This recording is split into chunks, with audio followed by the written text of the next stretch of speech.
قال تعالی یا ایھا الذین آمنوا استعینوا بالصبر والصلاۃ ان اللہ مع الصابرین۔ یہ سورہ بقرہ کی آیت نمبر 153 ہے، اور اس آیت میں اللہ تعالیٰ فرما رہے ہیں کہ اے وہ لوگو جو ایمان لائے ہیں، آسان لفظوں میں کیا کہیں گے؟ اے ایمان والو، استعینوا، تم مدد مانگو، مدد لو، بالصبری، صبر کے ساتھ، والصلاۃ، اور نماز کے ساتھ، ان اللہ مع الصابرین، یقیناً اللہ تعالیٰ صبر کرنے والوں کے ساتھ ہے۔ یہ اس آیت کا آسان سا ترجمہ ہے۔ اب اس آیت کے الفاظ کی طرف آتے ہیں۔ الذین اسم موصول ہے جمع کے لیے، آمنوا فعل ماضی ہے جو ایمان لائے، استعینوا فعل امر ہے جمع کے لیے، اور سین طلب کا معنی دیتی ہے، مانگنے کا معنی دیتی ہے۔ تم مدد چاہو، تم مدد مانگو، تم مدد کا سوال کرو۔ بالصبری، صبر کے ساتھ، اور صبر کے بارے میں آپ سب جانتے ہوں گے کہ صبر کا لفظی معنی ہوتا ہے اپنے نفس کو کسی چیز پہ روک لینا، باندھ لینا۔ اور صبر کی 3 اقسام ہوتی ہیں۔ نمبر 1، مصائب اور مشکلات پہ صبر کرنا، تحمل اور برداشت کا مظاہرہ کرنا۔ نمبر 2، اللہ تعالیٰ کی اطاعت پہ مشتمل امور پہ صبر کرنا۔ آپ نماز پڑھتے ہیں تو ڈٹ کر پڑھتے رہیں، یہ نہیں کہ 3 نمازیں پڑھیں اور 1 نماز چھوڑ دیں۔ آپ روزے رکھنے لگے ہیں تو رکھتے رہیں، رمضان کے سبھی روزے رکھیں، اور نفلی عبادات کی طرف آ جائیں تو ان میں بھی یہی کچھ ہوگا کہ جو عبادت آپ نے شروع کر دی ہے اس پہ آپ ڈٹے رہیں، استقامت کا مظاہرہ کریں۔ اور صبر کی تیسری قسم کیا ہوتی ہے؟ اللہ کی نافرمانی پہ مشتمل امور سے دور رہنا، ان سے صبر کرنا، ان کے قریب نہ جانا۔ لوگ شراب پیتے ہیں، آپ صبر کا مظاہرہ کریں گے، آپ شراب نہیں پئیں گے۔ آپ سے کچھ لڑکیاں دوستی لگانا چاہتی ہیں، آپ صبر کا مظاہرہ کریں گے، آپ ان سے دوستی نہیں لگائیں گے۔ تو وہ امور جو اللہ کی نافرمانی کہلاتے ہیں، اللہ کی معصیت کہلاتے ہیں، ان سے دور رہنا، یہ بھی کیا ہے؟ صبر ہے۔ تو صبر کی 3 اقسام ہیں۔ الصلاۃ، نماز کو کہتے ہیں۔ انا، بے شک، یقیناً، اللہ تعالیٰ صبر کرنے والوں کے ساتھ ہے۔ الصابرین، یہ جمع ہے کس کی؟ صابر کی۔ اب اس آیت کی تفسیر کی طرف آتے ہیں۔ یا ایھا الذین آمنوا، اے ایمان والو، استعینوا بالصبر والصلاۃ، تم مدد چاہو، مدد مانگو، مدد چاہو کس چیز کے ساتھ؟ صبر کے ساتھ اور نماز کے ساتھ۔ مدد لینی کس سے ہے؟ اللہ رب العزت سے، لیکن کن چیزوں کے ذریعے؟ صبر کے ذریعے اور نماز کے ذریعے۔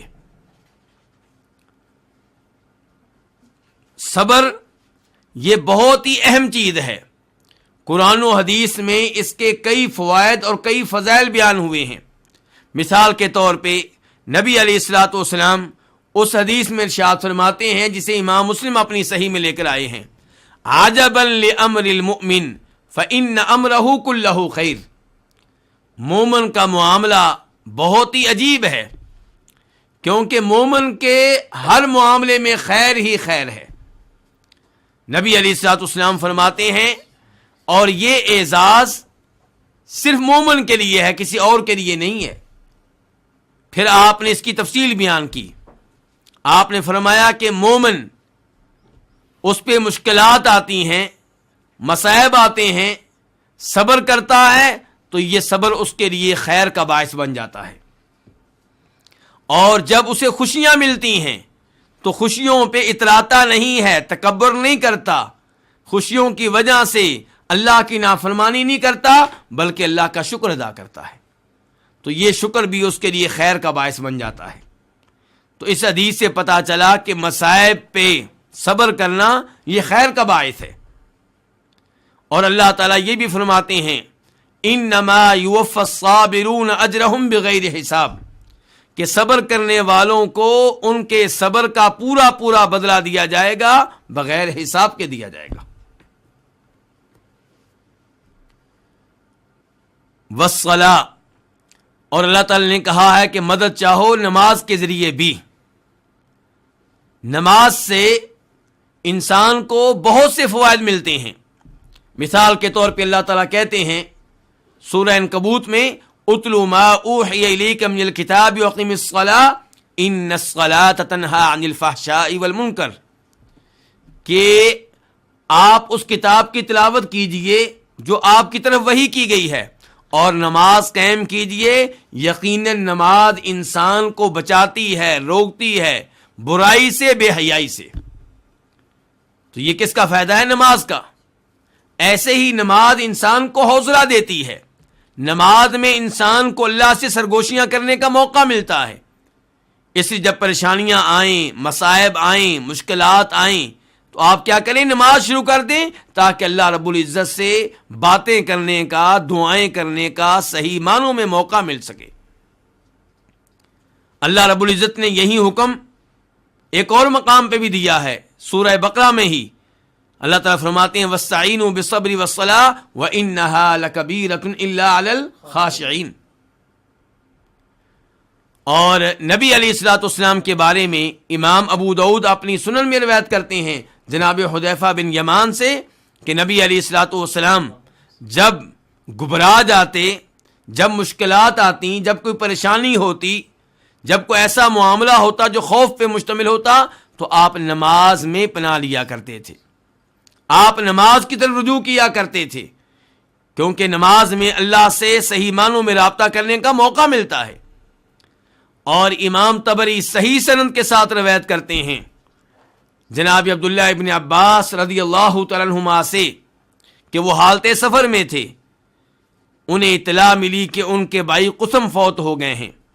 انہوں نے انا للہ و انا الیہ راجعون کہا، پھر راستے سے سائڈ پہ آئے، اپنی سواری کو بٹھایا، اور اس کے بعد انہوں نے 2 رکعتیں ادا کی، اور 2 رکعتیں انہوں نے بہت اچھے انداز سے ادا کی، اور اس کے بعد اپنی سواری کی طرف آئے اور وہ یہ آیت پڑھ رہے تھے وَاسْتَعِینُوا بِالصَّبْرِ وَالصَّلَاةِ، کہ مدد چاہو صبر کے ذریعے اور نماز کے ذریعے۔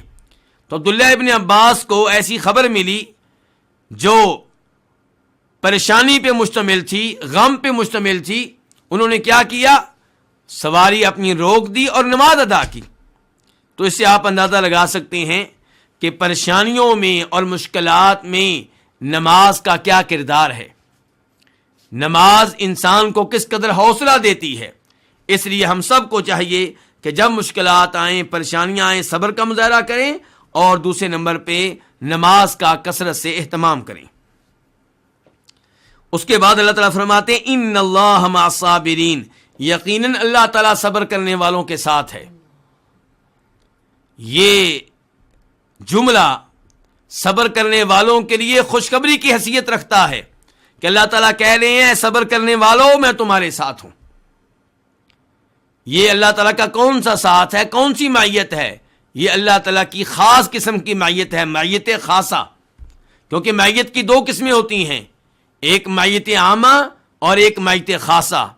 ایک اللہ تعالیٰ کا خاص قسم کا ساتھ اور ایک اللہ تعالیٰ کا عام قسم کا ساتھ۔